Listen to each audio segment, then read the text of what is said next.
V D സതീശനെ മുഖ്യമന്ത്രിയാക്കില്ല എന്നുള്ള തരത്തിലാണ് തീരുമാനം ഹൈക്കമാൻഡിന് വരുന്നത്. കാരണം എല്ലാവരുടെയും സപ്പോർട്ടും പോകുന്നത് കെ.സിക്കാണ്. ഉം.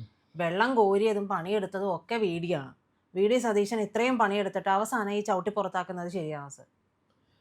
അത് ഈ പ്രജിതേനെ പോലെ നല്ല സൗന്ദര്യമുള്ള ഒരു ടി.വി. ആങ്കർ പേഴ്സൺ യഥാർത്ഥത്തിൽ ചോദിക്കേണ്ട ചോദ്യമാണ്. പക്ഷേ ഇതിൻ്റെ ഉള്ളുകളികളുണ്ട്, ഇൻറ്റേർണൽ ഗെയിംസ് ഉണ്ട്. അതെന്താണെന്ന് കൂടി അത് മനസ്സിലാക്കണം. ഈ കാര്യം സതീശൻ BJPനെ നരേന്ദ്രമോദിയേനെയും 24 മണിക്കൂറും ചീത്ത പറഞ്ഞുകൊണ്ട് നടന്നിരുന്ന ആളാണ്. ചീത്ത എന്ന് പറഞ്ഞാൽ കേട്ടാൽ പുളിക്കുന്ന തരത്തിലുള്ള ആഭാസത്തരം പറഞ്ഞുകൊണ്ട് നടന്ന മനുഷ്യനാണ് സതീശൻ. ഓക്കെ. പിന്നെ ഇവിടെ ആരിഫ് മുഹമ്മദ് ഖാൻ എന്ന് പറയുന്ന ഒരു സ്കോളർലി ഗവർണർ ഇവിടെ വന്നപ്പോൾ അദ്ദേഹത്തെ കയറി രാഷ്ട്രീയ ഭിക്ഷാം ദേഹി എന്ന് വിളിച്ച ആളാണ് സതീശൻ. സതീശൻ നിക്കറിട്ടുകൊണ്ട് നടന്നപ്പോൾ ഈ ആരിഫ് മുഹമ്മദ് ഖാൻ രാജീവ് ഗാന്ധി ഗവൺമെൻറ്റിലെ യൂണിയൻ മിനിസ്റ്റർ ഫോർ സിവിൽ ഏവിയേഷനായിരുന്നു. 32 വയസ്സോ പ്രായമുള്ളൂ അന്ന്. എത്രമാത്രം പണ്ഡിതനാണെന്നറിയാമോ അദ്ദേഹം? അദ്ദേഹം എന്തിനാണ് ആ മന്ത്രിസഭയിൽ നിന്ന് രാജിവെച്ചതെന്നറിയില്ലേ?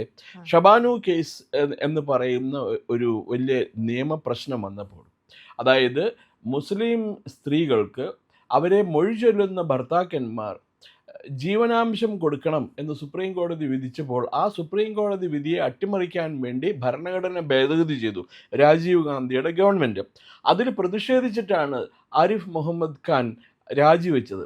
ആ ആരിഫ് മുഹമ്മദ് ഖാൻ കയറിയിട്ടാണ് നമ്മുടെ പറവൂർക്കാരനോ വി ഡി സതീശൻ എന്താണ് രാഷ്ട്രീയ ഭിക്ഷാംദേഹി എന്ന് വിളിച്ചത്. നല്ലോണം ആണെങ്കിൽ ആരിഫ് മുഹമ്മദ് ഖാൻ്റെ വീട്ടിൽ അരി വയ്ക്കാൻ കൂടി ഇയാളെ എടുക്കൂല, ആരെ ഈ സതീശന്. പക്ഷെ അദ്ദേഹം ഇതൊക്കെയാണെങ്കിൽ സതീശൻ അദ്ദേഹത്തെ ഏൽപ്പിച്ചിരിക്കുന്ന കർമ്മങ്ങളൊക്കെ നന്നായിട്ട് ചെയ്തിട്ടുണ്ട്. BJPനെ ചീത്ത വിളിച്ചിട്ടുണ്ട്, നരേന്ദ്രമോദിനെ കണ്ടാ ചീത്ത വിളിക്കും, കണ്ടാ കൈ ചൂണ്ടി വർത്താനം പറയുന്നൊക്കെയാണ് ആൾക്കാർ പറയണം. നരേന്ദ്രമോദിക്ക് തന്നെ ഏറ്റവും കൂടുതൽ പേടിയുള്ള 2 വ്യക്തികളാണ്. ഒന്ന് സതീശനും പിന്നെ വേറൊന്നൊരു പ്രതാപനുണ്ട്, TN പ്രതാപൻ. അദ്ദേഹം ജയിച്ചോ അറിയില്ല എനിക്ക്, അല്ല. അപ്പോൾ അത് പോട്ടെ സർ. പക്ഷേ ശരിയാണ്, ഇതൊക്കെ ഞാൻ സമ്മതിക്കുന്നു. പക്ഷേ ടീം UDF എന്ന് പറയുന്ന ഒരു കൺസെപ്റ്റ് ഉണ്ടാക്കി, അത് പ്രാവർത്തികമാക്കി, ഇതെല്ലാം ചെയ്ത് അവസാനം വരുമ്പോൾ ഇത്തരത്തിലൊരു നീതി നിഷേധമല്ലേ? സതീശൻ പണിയെടുത്തിട്ടില്ല, അല്ലെങ്കിൽ UDFനോ അല്ലെങ്കിൽ കോൺഗ്രസിന് വേണ്ടിയിട്ട് യാതൊരു പ്രവർത്തനവും നടത്തിയില്ല എന്ന് പറയുന്നതിൽ അർത്ഥമുണ്ടോ? ആരാ പറഞ്ഞ സതീശൻ UDFന് വേണ്ടി ജോലി എടുത്തിട്ടില്ല എന്ന്? പിന്നെ ടീം UDF അതിൻ്റെ ഉപജ്ഞാതാവ് സതീശനൊന്നുമല്ല. ടീം UDF ഉണ്ടാക്കിയത് കരുണാകരനും അച്യുത മേനനും പിന്നെ മറ്റേ എല്ലാ കോയമാരും കൂടി ചേർന്ന കോയമാർ, പിന്നെ ഇവിടെയുള്ള കുറേ ക്രിസ്ത്യാനികളുണ്ട് കേരള കോൺഗ്രസ്സിലെ, മാണി, ജോസഫ്, വർഗീസ്, അങ്ങനെയുള്ള കുറേ തേരാപ്പാര പള്ളിക്കാരുണ്ട്. അവരും കൂടി ചേർന്നിട്ടാണ് അതൊന്ന് നന്നായിട്ട് ഫങ്ഷൻ ചെയ്യുന്നുണ്ടായിരുന്നു. സതീശൻ ഇടക്കാലത്ത് വന്നു, പിന്നെ മാധ്യമങ്ങളുടെ സഹായം കൊണ്ട് സതീശന് എപ്പോഴും പബ്ലിസിറ്റി കിട്ടി. അതിൽ കൂടുതൽ UDFനെ എന്താ പറയണ രൂപീകരിച്ചതും ശക്തിപ്പെടുത്തിയതും സതീശനാന്ന് പറഞ്ഞാൽ എനിക്ക് യോജിക്കാൻ ബുദ്ധിമുട്ടുണ്ട്. അതിനകത്ത് ഈ വേണുഗോപാൽ ഒക്കെ പ്രാമുഖ്യത്തിൽ എത്രയോ വന്നു കഴിഞ്ഞതിന് ശേഷമാണ് ഈ സതീശൻ എന്നുള്ള പേര് ഞാൻ കേട്ടു തുടങ്ങിയത്. ഞാനെന്നല്ല, ജനം കേട്ടു തുടങ്ങിയത്. പക്ഷേ ജനവികാരം മുഴുവൻ സതീശന് അനുകൂലമാണല്ലോ എന്ന് ആര് പറഞ്ഞു? കമാണ്, അങ്ങനെ എടുക്കരുത്. നമ്മൾ ജനവികാരം സതീശന് അനുകൂലമാണെന്ന് പറഞ്ഞാൽ എനിക്ക് യോജിക്കാൻ പറ്റില്ല. അയാൾ ഈ പറഞ്ഞ പോലെ പഞ്ചായത്ത് തെരഞ്ഞെടുപ്പിൽ കേരളത്തിൽ UDF ജയിച്ചത് അയാൾ കാരണം, നിയമസഭാ തെരഞ്ഞെടുപ്പിൽ അയാൾ ജയിച്ചത് അയാൾ കാരണം എന്ന് ആര് പറയണു? ഇത് അയാൾ പ്രതിപക്ഷ നേതാവ് എന്നുള്ള നിലയ്ക്ക് ടീം UDFനെ നയിച്ചതും ഒക്കെ ചെയ്തത് നമ്മൾ കണ്ടുകൊണ്ടിരിക്കുന്നതല്ലേ സതീശനല്ലേ? ഈ 10 വർഷം പല കാര്യങ്ങളിലും പ്രതികരിച്ചിട്ടില്ല എന്നുള്ള ആക്ഷേപം എനിക്കുമുണ്ട്. പക്ഷെ എന്നിരുന്നാൽ പോലും ഈ ഒരു നിയമസഭാ തിരഞ്ഞെടുപ്പിനെ ഇത്രത്തോളം കൊണ്ടുപോയത് സതീശന്റെ മിടുക്ക് തന്നെയല്ലേ? എനിക്ക് അഭിപ്രായ വ്യത്യാസമുണ്ട് Prajitha. I cannot agree with you. ഉള്ള കാര്യം പറയാം. UDFിൽ സതീഷിനേക്കായും വളരെ വളരെ എക്സ്പീരിയൻസ്ഡ് ആയിട്ടുള്ള വളരെ വളരെ നോളജബിൾ ആയിട്ടുള്ള വ്യക്തികളുണ്ട്. അതിലൊന്നാണ് രമേശ് ചെന്നിത്തല. രമേശ് ചെന്നിത്തലയ്ക്കുള്ള പോലെ അഡ്മിനിസ്ട്രേറ്റീവ് എക്സ്പീരിയൻസ്, പാർലമെൻ്ററി എക്സ്പീരിയൻസ് ഒന്നും സതീഷിനില്ല. വെറുതെ കിടന്ന് ഒച്ചയും ബഹളവും ഉണ്ടാക്കിയതുകൊണ്ട് അയാൾ നേതാവാവുമെന്ന് കരുതുന്നത് തെറ്റാണ്. അയാൾക്കിപ്പോൾ നേതാവിൻ്റെ ഒരു ക്വാളിറ്റി ഉണ്ടെന്നുണ്ടെങ്കിൽ, ഗുണമുണ്ടെന്നുണ്ടെങ്കിൽ അയാൾ മുഖ്യമന്ത്രി പദത്തിൽ നിന്ന് ഒഴിഞ്ഞു മാറുക വേണ്ടത്. അത് ഹൈക്കമാൻഡ് തീരുമാനിക്കുന്നതാണല്ലോ അയാൾ ഇത്രയും ദിവസം പറഞ്ഞുകൊണ്ടിരുന്നത്. ഹൈക്കമാൻഡ് തീരുമാനിക്കട്ടെ, ആ തീരുമാനം അയാൾ ശിരസാ വഹിക്കട്ടെ. പക്ഷേ ഹൈക്കമാൻഡിന്റെ തീരുമാനം എന്ന് പറയുന്നത് സാറിനും അറിയാം, KC വേണുഗോപാലാണ് അവിടെ ഉള്ളവരെ നയിക്കുന്നതും പറഞ്ഞു കൊടുക്കുന്നതും ഒക്കെ. അപ്പോൾ അവരുടെ തീരുമാനം സ്വാഭാവികമായിട്ടും KCക്ക് അനുകൂലമാകാനുള്ള സാധ്യതകളുണ്ട്. പിന്നെ ഇവിടെ MLA-മാർ ഉൾപ്പെടെയുള്ളവർക്ക് ഫണ്ട് ഇറക്കിയതും പ്രവർത്തനത്തിനൊക്കെ ഫണ്ട് ഇറക്കിയത് KC ആണെന്നുള്ളൊരു വെയ്പ്പുണ്ട്. അതുകൊണ്ടാണല്ലോ ഒരു വിഭാഗം കൂടുതൽ ഭൂരിപക്ഷം MLA-മാരും KCക്ക് അനുകൂലമായിട്ടാണ് റിപ്പോർട്ട് കൊടുത്തിരിക്കുന്നത്. അപ്പോൾ അതെങ്ങനെ നീതിയുക്തമാവും? അയാൾ ജനപ്രതിനിധി ആണെന്നുള്ള കാര്യം അറിയാമല്ലോ അല്ലേ? KC വേണുഗോപാൽ ആലപ്പുഴയിൽ നിന്നാണ് അയാൾ ലോക്സഭാ മണ്ഡലത്തിലേക്ക് തെരഞ്ഞെടുക്കപ്പെട്ടത്. MP-മാരായിരിക്കെ ഇനി മത്സരിക്കണ്ട എന്നുള്ളൊരു തീരുമാനം കൂടി വന്നിട്ടില്ലേ? അത് ഹൈക്കമാൻഡിന്റെ ഇവരൊക്കെ അംഗീകരിച്ച തീരുമാനമല്ലേ? അപ്പൊ എങ്ങനെയാണ് KCക്ക് വേണ്ടി അവിടെ മാറ്റാൻ പറ്റുന്നത്? KCക്ക് വേണ്ടിയിട്ടല്ലേ ഇപ്പൊ ഭൂരിഭാഗം MLA-മാര് അവിടെ നിരീക്ഷകരോട് പറഞ്ഞു കൊടുത്തതാണ് എന്താന്ന് നമുക്കറിയോ? ഇപ്പൊ KC തന്നെ മുഖ്യമന്ത്രി ആവുമെന്ന് നമുക്ക് എങ്ങനെ ഉറപ്പിച്ച് പറയാൻ പറ്റുക? പ്രിയങ്ക ഗാന്ധി ആയിക്കൂടെ, മന്ത്രി ആയിക്കൂടെ, മുഖ്യമന്ത്രി ആയിക്കൂടെ, ജബി മേത്തർക്ക് മുഖ്യമന്ത്രി ആയിക്കൂടെ? പ്രത്യേകിച്ച് രാജീവ് ഗാന്ധി പറഞ്ഞിട്ടുണ്ട്, രാഹുൽ ഗാന്ധി പറഞ്ഞിട്ടുണ്ട്, ഒരു വനിതാ മുഖ്യമന്ത്രി തന്നെ എന്തുകൊണ്ട് ആയിക്കൂടാ കേരളത്തിനെന്ന് ചോദിച്ചിട്ടുണ്ട്. അങ്ങനെ വരികയാണെങ്കിൽ ജബി മേത്തറോ പ്രിയങ്ക ഗാന്ധിയോ പിന്നെ വേറെ ബിന്ദു കൃഷ്ണയോ വേറെ ഏതാ കോൺഗ്രസ്, രമ്യ ഹരിദാസ്, എന്ത് CPM-നൊക്കെ സിംപ്ലി തവിട് പൊടിയാക്കുക. രമ്യ അവിടെ നിന്ന് പാട്ട് പാടിയാൽ മതി. അവർക്ക് കഴിവാണോ ഭരണ? പിന്നെ അല്ല, ഇപ്പൊ നല്ല കാര്യമായി. ഇപ്പൊ ഈ കുറെ എക്കണോമിസ്റ്റാന്ന് പറഞ്ഞുകൊണ്ട് മൻമോഹൻ സിംഗ് 10 വർഷം ഭരിച്ച് കൊളാക്കി. എന്ത് ക്വാളിറ്റി ഉണ്ടായിട്ട് അഡ്മിനിസ്ട്രേറ്റീവ് കേപ്പബിലിറ്റി ഉണ്ടായിട്ടാ അയാൾക്ക് പ്രധാനമന്ത്രി ആവാൻ പറ്റിയത്? ഭരണം നടത്തിയിരുന്നത് സോണിയായിരുന്നു. പോരെ, അതില് ഭരണ ആൾക്കാർ നടത്തിക്കൊള്ളു വിട്ടിരുന്നിട്ട്. അതുപോലെ വേറൊരു കാര്യം എന്തുകൊണ്ടാണ് നമ്മൾ മറക്കണേ? തിരുവഞ്ചൂർ രാധാകൃഷ്ണൻ ഉണ്ട്, മറ്റൊരു നായരും കൂടിയാണ് അയാൾക്കും മുഖ്യമന്ത്രി ആവാൻ യോഗ്യതയില്ലേ? അയാളുടെ തൊലി കുറച്ച് കറുത്തു പോയത് കാരണമാണോ അയാളെ മുഖ്യമന്ത്രി പദത്തേക്ക് പരിഗണിക്കാത്ത? വളരെ സീനിയർ മോസ്റ്റ് ആളല്ലേ അയാൾ. എത്രമാത്രം വർക്ക് ചെയ്തിരിക്കണം? 3-4 മുഖ്യമന്ത്രിമാരുടെ കൂടെ വർക്ക് ചെയ്തിട്ടുണ്ട്. യാതൊരു ലീഡർഷിപ്പ് ക്വാളിറ്റി ഇല്ലെന്നാണോ സർവേ? ഈ പെരുമാറ്റം കണ്ടിട്ട് ലീഡർഷിപ്പ് ക്വാളിറ്റി ഇല്ലാന്ന് തന്നെയാണ് തോന്നുന്നുണ്ട്. ബഹളം അയാളെ ആൾക്കാർ സപ്പോർട്ട് ചെയ്യുന്നുണ്ടെങ്കിൽ അയാളെ പേടിച്ചിട്ടാണ്. പിന്നെ വേറൊരു കാര്യമുണ്ട്, ഏത് നേതാവിന് ഈ വേണുഗോപാലിന് എങ്ങനെയാണ് രാഹുൽ ഗാന്ധിയായിട്ടും പ്രിയങ്ക ഗാന്ധിയായിട്ടും സോണിയാഗാന്ധിയായിട്ട് റോബർട്ട് വാദ്രയായിട്ട് അവരുടെ വീട്ടിലെ മറ്റു വേലക്കാരൊക്കെ ആയിട്ട് ഇത്ര നല്ല ബന്ധം എസ്റ്റാബ്ലിഷ് ചെയ്യാൻ പറ്റിയത്? അദ്ദേഹത്തിന് ശ്രമിക്കായിരുന്നല്ലോ വേണമെങ്കിൽ. എന്തിനാ ശ്രമിക്കാതിരുന്നേ? അത് അദ്ദേഹത്തിൻ്റെ കുറ്റമാണോ? അല്ല, അത് വേണുഗോപാലിൻ്റെ കുറ്റമാണോ? അവിടെ പോയി പച്ചക്കറിയൊക്കെ മേടിച്ചു കൊടുത്ത് അടുക്കളയിൽ പോയി അരി ആട്ടിയൊക്കെ നിന്ന് കഴിഞ്ഞാൽ ഇദ്ദേഹത്തിനും ആ ബന്ധം കിട്ടിയാന്. അരി ആട്ടണ്ടെന്ന് സതീശൻ വിചാരിച്ചാണില്ല. അത് പറ്റില്ല. ഇതെല്ലാം കൂടി വേണമെന്ന് പറഞ്ഞാൽ ഈ കോൺഗ്രസ് കൾച്ചർ എന്ന് പറഞ്ഞിട്ടുണ്ടെങ്കിൽ ആരാണോ നേതാക്കന്മാരുടെ കാൽക്കൽ പോയി സാഷ്ടാംഗം നമസ്കരിക്കുന്നത് അവരാണ് നേതാവ്, അല്ലാണ്ട് യോഗ്യതയുടെ പുറത്തൊന്നുമല്ല. ഇപ്പോൾ കോൺഗ്രസിൻ്റെ കേന്ദ്ര മന്ത്രിസഭയിലൊക്കെ അംഗങ്ങളായിരുന്ന ആൾക്കാരുടെ പലരുടെയും പേരെടുത്ത് നോക്കിക്കഴിഞ്ഞാൽ അവരുടെ യോഗ്യതയൊക്കെ പറഞ്ഞ് പുറത്ത് പറയാൻ കൊള്ളാത്ത യോഗ്യത അവർക്ക്.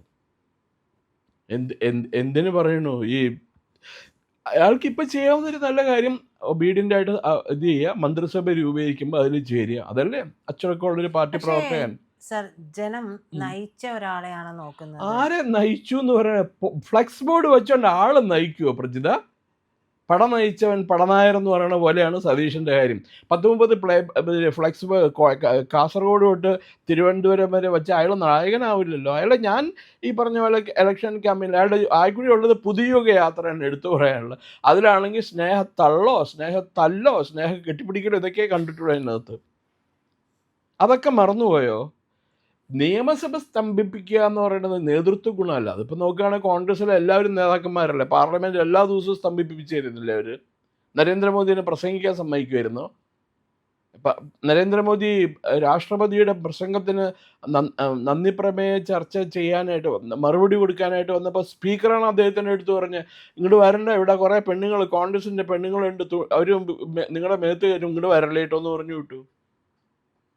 അതുകൊണ്ട് അദ്ദേഹം രക്ഷപ്പെട്ടു. ഇതല്ല പാർലമെന്ററി നടപടികൾ, നിയമസഭാ നടപടികൾ ഇതല്ല. ആ മുഖ്യമന്ത്രി തീരുമാനം പറയുമ്പോ ഇപ്പൊ KCയുടെ പേരാണല്ലോ പറയുന്നത്. അപ്പൊ KCയുടെ പേര് പറയുന്നിടത്ത് എന്തുകൊണ്ട് സീനിയോറിറ്റി ഉണ്ടായിട്ട് പോലും രമേശ് ചെന്നിത്തലയുടെ പേര് പറയുന്നില്ല? അതിപ്പോ രമേശ് ചെന്നിത്തലയോട് തന്നെ ചോദിക്കണം. രമേശ് ചെന്നിത്തല പാവം ആരും സപ്പോർട്ട് ചെയ്യാനുള്ള, അയാൾ പാവം ഇങ്ങനെ ഒതുങ്ങിക്കൂടി നടക്കുകയാണ്. അയാൾക്ക് നല്ല എക്സ്പീരിയൻസ് ഉണ്ട്. അയാൾ ഹൈക്കമാൻഡ് പറയണ കേട്ടിട്ടേ നിൽക്കുള്ളൂ. അയാൾ എവിടെ പോകാനാണ്? അല്ലാണ്ട് അയാൾ പിന്നെ അയാളുടെ കൂടെ MLA-മാരുണ്ടാവും. അയാൾ ഇത്രയും വർഷം നിയമസഭാ അംഗമായിരുന്നു. വളരെ ചെറു പ്രായത്തിൽ 10-30 വയസ്സുള്ളപ്പോഴാണ് സംസ്ഥാന മന്ത്രിയായി കരുണാകരൻ്റെ മന്ത്രിസഭയിൽ. ആ ക്വാളിറ്റി ഒന്നും ഇയാൾക്കില്ലല്ലോ, സതീഷിനില്ലല്ലോ. ഇനിയിപ്പം സതീശൻ മുഖ്യമന്ത്രി ആയിക്കോട്ടെ, അല്ലെങ്കിൽ രമേശ് ചെന്നിത്തല മുഖ്യമന്ത്രി ആയിക്കോട്ടെ, മറ്റേ വേണുഗോപാൽ മുഖ്യമന്ത്രി ആയിട്ട്, കേരളത്തിൻ്റെ വികസനം ഒന്നും ഒരു കാലത്ത് നടക്കാൻ പോകുന്നില്ല. അവർ സ്വയം വികസിക്കും. അതിനപ്പുറത്ത് നമ്മൾ ഈ ഇവരിൽ ആരാണ് നല്ലതെന്ന് ചോദിക്കണേക്കാൾ എന്നുള്ളത് who is the lesser evil എന്ന് ചോദിക്കുകയായിരിക്കും കുറേ കൂടി നല്ലത്.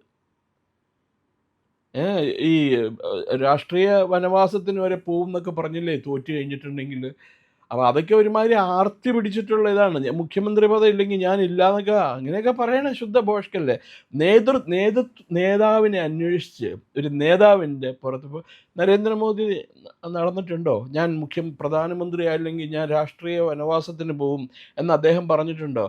അദ്ദേഹം പറഞ്ഞ ഇത്ര പ്രായം കഴിഞ്ഞാൽ ഞാൻ സന്യാസത്തിന് പോകുമെന്നാണ് പറഞ്ഞത്. He leaves like A monk. അദ്ദേഹത്തിനെ ഇവരെ ആട്ടും തുപ്പുകയൊക്കെ ചെയ്യണേ. ഒന്നും വേണ്ട. ഈ സതീശന് ഈ നമ്മുടെ പിണറായി വിജയൻ എന്തൊക്കെ പറഞ്ഞാ വിഷമിപ്പിച്ചേക്കണേ. 19 വയസ്സായ മനുഷ്യനല്ലേ അദ്ദേഹത്തിനൊക്കെ ഒരു മുഖ്യമന്ത്രി. അത്ര ദുഷ്ടനൊന്നും അല്ല പിണറായി വിജയൻ. പല കേസുകളിലും പ്രതിയായിട്ടുണ്ടാവാം. പക്ഷേ ഇവരേക്കായൊക്കെ വളരെയധികം എക്സ്പീരിയൻസ്ഡ് ആയിട്ടുള്ളൊരു മനുഷ്യനാണ് അദ്ദേഹം. ഒരു സംസ്ഥാനത്തിൻ്റെ മുഖ്യമന്ത്രി 2 വട്ടം അടുപ്പിച്ച് മുഖ്യമന്ത്രിയായ അദ്ദേഹം. അദ്ദേഹത്തിനെ നിയമസഭയിലൊക്കെ എന്തുമാത്രം ആക്ഷേപിച്ചിട്ടുണ്ട്, എന്തൊക്കെ പേരൊക്കെ വിളിച്ചിട്ടുണ്ട്. അങ്ങനെയൊക്കെ ചെയ്യാമോ എന്ന് രമേശ് ചെന്നിത്തല ശ്രദ്ധിച്ചിട്ടുണ്ടോ? അദ്ദേഹം എഴുന്നേറ്റ് പ്രശ്നങ്ങൾ ഉന്നയിച്ച് സംസാരിക്കാറുണ്ട് സഭയിൽ. അദ്ദേഹത്തിനോട് അവിടെ സ്പീക്കർ അവിടെ ഇരിക്കാനോ പ്രസംഗം നിർത്താനോ പറഞ്ഞിട്ടില്ല. That way is A gentleman. അയാൾക്ക് കിട്ടേണ്ടതായിരുന്നു മുഖ്യമന്ത്രി പദം. പക്ഷേ ഇനിയിപ്പോൾ പാവം കിട്ടൂല. പിന്നെ വേണുഗോപാലായിട്ട് നമ്മളിപ്പോഴും ഈ 3 പേരുടെ പേരേ പറയുന്നുള്ളൂ കേട്ടോ. ഒരു കറുത്ത കുതിരയായിട്ട് ആരെങ്കിലും വരുമോ, അതല്ലെങ്കിൽ തൂണും ചാരി കൊണ്ട് നിന്നവൻ അല്ലെങ്കിൽ നിന്നവൾ പെണ്ണിനെ കൊണ്ട് പോവോ എന്നുള്ളത് ഇനിയുള്ള ദിവസങ്ങളിൽ വരാനിരിക്കുന്നേ ഉള്ളൂ. നിങ്ങളെ ഹൈക്കമാൻഡിൽ ആരോട്, കോൺഗ്രസ് ഹൈക്കമാൻഡുമായിട്ട് ബന്ധം പുലർത്തുന്ന ഏത് മുതിർന്ന കോൺഗ്രസ് നേതാവിനോട്, കേരളത്തിന് വെളിയിലുള്ള ഏത് കോൺഗ്രസ് നേതാവിനോട് ചോദിച്ചു നോക്കൂ ആരാണ് കേരള മുഖ്യമന്ത്രി ആവേണ്ടതെന്ന് ചോദിച്ചു നോക്കി. അവർ പറയും രമേശ് ചെന്നിത്തല. രമേശ് ചെന്നിത്തലയുടെ അഡ്മിനിസ്ട്രേറ്റീവ് എക്സ്പീരിയൻസ്, നിയമസഭാ എക്സ്പീരിയൻസ്, പാർലമെൻറ്റ് ലോക്സഭ എക്സ്പീരിയൻസ്, ഇതെല്ലാം വെച്ച് അയാൾക്ക് നല്ല ക്വാളിഫിക്കേഷൻ ഉണ്ട്, ക്വാളിറ്റി ഉണ്ട്. അയാളുടെ എന്താ പറയുക, ഒരു കോൺഗ്രസ്സുകാരൻ എന്നുള്ള രീതിയിൽ അയാൾ മാന്യനാണ്. കോൺഗ്രസ്സുകാരിൽ പൊതുവേ നമ്മൾ കാണാത്തൊരു ക്വാളിറ്റിയാണ് ഈ മാന്യത എന്ന് പറയുന്നത്. അത് രമേശ് ചെന്നിത്തലയ്ക്ക് ആ മാന്യത ധാരാളമുണ്ട് കോൺഗ്രസ്സുകാരുമായിട്ട് കമ്പയർ ചെയ്യുമ്പോൾ. മറ്റുള്ളവരുടെ കാര്യം ഞാൻ ഐ ഫോർഗെറ്റ് അബൌട്ട് ദാറ്റ്. പക്ഷെ അപ്പം അവരും പറയുന്നത് വേണുഗോപാൽ മുഖ്യമന്ത്രി ആയാൽ അത്ഭുതപ്പെടാനില്ല. കാരണം കോൺഗ്രസ് ഹൈക്കമാൻഡിന് കൂടുതൽ സ്വീകാര്യൻ വേണുഗോപാലാണെങ്കിൽ അവരെ ആക്കും. അപ്പം ഞാൻ ചോദിച്ചു അവരോട്, ഈ വേണുഗോപാലിന് ഇതല്ലേ സുഖം? കാരണം സോണിയാഗാന്ധിനെയും രാഹുൽ ഗാന്ധിനെയും പ്രിയങ്ക ഗാന്ധിനെയും റോബർട്ട് വാദ്രയെയും അവരുടെ മക്കളെയൊക്കെ നിയന്ത്രിക്കാനായിട്ടുള്ള ശക്തി അയാൾക്കില്ലേ, അതല്ലേ ചെയ്യേണ്ടത്? അപ്പോൾ അവരെൻ്റെ അടുത്ത് പറഞ്ഞെന്താണെന്നറിയാമോ? നിങ്ങൾ എന്ത് വിവരക്കേടായി പറയണത്? ഇവിടെ നിന്ന് ഒരു കോൺഗ്രസ് പ്രസിഡന്റ് ഉണ്ട്, ഒരു കൂതറ കളവൻ മല്ലികാർജുൻ ഖർഗെ. അയാൾ എങ്ങനെയെങ്കിലും കർണാടക മുഖ്യമന്ത്രിയായ ചാൻസ് കിട്ടിക്കഴിഞ്ഞാൽ പറക്കാൻ നോക്കിയിരിക്കുകയാണ്. AICC president, all India Congress കമ്മിറ്റിയുടെ പ്രസിഡന്റ് ഒരു അവസരം കിട്ടിയാൽ കർണാടകത്തിലേക്ക് മുഖ്യമന്ത്രിയായിട്ട് പോകാൻ തയ്യാറായിട്ടിരിക്കുകയാണ്. അപ്പോൾ സംസ്ഥാന മുഖ്യമന്ത്രി എന്ന് പറഞ്ഞാൽ അതിന് കിട്ടുന്ന വില ഒരു പ്രത്യേകതയാണ്. നാളെ അവർക്ക് മുൻ കേരള മുഖ്യമന്ത്രി, അല്ലെങ്കിൽ ഇവരൊക്കെ മരിക്കുമല്ലോ, വേണുഗോപാലൊക്കെ മരിച്ചു കഴിയുമ്പോൾ പേപ്പറിൽ വരില്ലേ, മുൻ കേരള മുഖ്യമന്ത്രി KC വേണുഗോപാൽ ദിവംഗതനായി എന്നൊക്കെ വരുമല്ലേ. അപ്പോൾ ഇത് ചിലപ്പോൾ ഈ എന്താ ഇവരുടെ മറ്റു വീട്ടിൽ വെള്ളം കോരാനും അടിച്ചണിക്കാനും നിന്നാൽ കിട്ടുമോ? ഇല്ല. അപ്പം അതുണ്ട്. പിന്നെ അവർ കോൺഗ്രസ്സിന് അവർക്ക് വിശ്വസ്തനായ ഒരാളെ ആയിരിക്കും അവർ കോൺഗ്രസ് ഇവിടെ കേരളത്തിൽ മുഖ്യമന്ത്രി ആക്കുക. കാരണം അവർക്ക് പൈസ ആവശ്യം വരികയെ. ഈ 10 ജൻപത്തിലേക്ക് 10 കോടി രൂപ 50 കോടി രൂപ ഒക്കെ മാസം ആവശ്യം വരും. അപ്പോൾ അവർ വിളിച്ച് പറയാം, 50 കോടി രൂപ നാളെ എത്തിക്കണം കേട്ടോ എന്ന് പറഞ്ഞാൽ എത്തിച്ചു കൊടുക്കാൻ പറ്റണം. അത് വേണുഗോപാൽ, ആ സ്കില്ലുണ്ട് വേണുഗോപാലിന്. ഈ ഫണ്ട് റൈസിംഗ് എന്ന് പറഞ്ഞാൽ, ഞാനോ പ്രജിതയോ പോയി പൈസ ചോദിച്ചാൽ ആരെങ്കിലും തരുമോ? ഒരു രൂപ പോലും തരുമോ? നമുക്കൊരു ചായ പോലും മേടിച്ച് തരുമോ? അവിടെയാണ് വേണുഗോപാലിൻ്റെ ഡിഫറൻസ് എന്ന് പറയുന്നത്. അവിടെയാണ് he can mobilize money, he can mobilize crores, billions of rupees he can mobilize. അയാൾക്കൊന്ന് ഫോൺ എടുത്തിട്ട് പറയാം, മുകേഷ് അംബാനിനെ വിളിച്ചിട്ട്, മുകേഷ് ഒരു 50 കോടി രൂപ നാളെ രാവിലെ മാഡത്തിന് കൊടുക്കണം കേട്ടോ എന്ന് പറഞ്ഞാൽ മുകേഷ് അംബാനി കൊണ്ട് കൊടുക്കും. അല്ലെങ്കിൽ അദാനിനെ വിളിച്ചിട്ട് പറയും. എന്നിട്ട് അദാനിനെ ചീത്തയും പറയും. അത് കാര്യം വേറെ, അത് അവരുടെ കഴിവ്. അപ്പോൾ അങ്ങനെയൊക്കെയുള്ള ഒരാളെ വേണം മുഖ്യമന്ത്രി ആക്കാനായിട്ട്. അല്ലാണ്ട് അഡ്മിനിസ്ട്രേറ്റീവ് സ്കില്ലൊക്കെ നോക്കിയിട്ടുള്ള ഒരാളാണെങ്കിൽ പഴയ ചീഫ് സെക്രട്ടറിമാർ എത്രയോ പേരുണ്ട്. രാമേന്ദ്രൻ നായർ സാറുണ്ട് അവിടെ തിരുവനന്തപുരത്ത്. അദ്ദേഹത്തിനെ പിടിച്ചാക്കിയാൽ പോരെ മുഖ്യമന്ത്രി? രാമേന്ദ്രൻ നായരല്ലേ, അങ്ങനെ പിടിച്ചാക്കിയാൽ പോരെ? രാഷ്ട്രീയത്തിൻ്റെ ആവശ്യമില്ലല്ലോ. പൊളിറ്റിക്സ് എന്ന് പറഞ്ഞാൽ ഒരു പൊളിട്രിക്സാണ്. അത് മാത്രമല്ല the art of making the impossible possible എന്നാ പറയുന്നത്. പ്രിയപ്പെട്ട പ്രേക്ഷകരെ, ഞങ്ങൾ ഇന്ത്യ ലൈവ് പതിപോലെ നമ്മൾ പറയുകയാണ്, മാധ്യമങ്ങളിൽ വരാത്ത, മറ്റു മാധ്യമങ്ങൾ പറയാത്ത വാർത്തകളാണ് നിങ്ങളുടെ മുന്നിലേക്ക് കൊണ്ടുവരുന്നത്. ഇത് പറയാൻ ഞങ്ങൾക്ക് പ്രേരണയും ശക്തിയും നിങ്ങളാണ്. നിങ്ങൾ ഞങ്ങളുടെ കൂടെ ഉണ്ടാവണം. ഞങ്ങളുടെ ചാനൽ സബ്സ്ക്രൈബ് ചെയ്യണം. നമുക്കൊരു ചാനൽ കൂടിയുണ്ട്, C4N, C4N മലയാളം. നമ്മൾ ഈ തെരഞ്ഞെടുപ്പൊക്കെ ആയതുകൊണ്ട് കൂടുതൽ വാർത്തകൾ നമ്മുടെ ഈ പ്ലാറ്റ്ഫോമിൽ തന്നെ കൊടുക്കാൻ കഴിയാത്തതുകൊണ്ടാണ് C4Nൽ പുതിയ വാർത്തകൾ കൊടുക്കുന്നത്. അപ്പോൾ ആ ചാനലും കൂടി ഒന്ന് സബ്സ്ക്രൈബ് ചെയ്യണം. ഇന്ത്യ ലൈവ് ഉറപ്പായിട്ടും ചെയ്യണം. C4N കൂടെ, C4N, C എന്ന് പറഞ്ഞാൽ ക്രെഡിബിൾ, ഫോർ എൻ നേഷൻ, രാജ്യം. നമ്മുടെ രാജ്യത്തിന് വേണ്ടിയാണ്. രാജ്യം വിട്ട് ഒരു കാര്യവും ഇന്ത്യ ലൈവിനില്ല. അതുകൊണ്ട് ഞങ്ങളുടെ കൂടെ ഉണ്ടാവണം എന്നുകൂടി അഭ്യർത്ഥിക്കുന്നു.